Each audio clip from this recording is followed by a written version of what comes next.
புரடு. ஒரு நிமிஷம், என்ன சிட்டா பறந்துட்டா? 50 மீட்டர்ஸ் அவனால 3 செகண்ட் ஓட முடியும் தெரியுமா?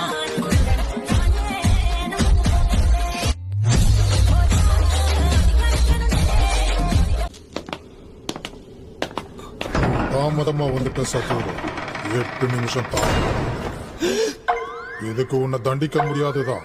ஆனா இந்த கெட்ட பழக்கத்தை பல முறை மாத்திக்கன்னு சொல்லிட்டேன். இந்த மனுஷன் பொம்மைங்களை பண்ணிட்டு இருக்காரு. என்ன தண்டிக்கிற அளவுக்கு தப்பு பண்ணலனா ஏன் இத பத்தி பேசணும்? வெறும் பொம்மையை செய்யறவருக்கு 8 நிமிஷம் லேட் ஆனா என்ன, ஆகலனா என்ன? நீ உன் மனசுல என்ன திட்டம் வச்சிருக்கன்னு தெரியல, ஆனா இதனால எனக்கு உயிர் திரும்ப வரும்னா சந்தோஷம்தான்.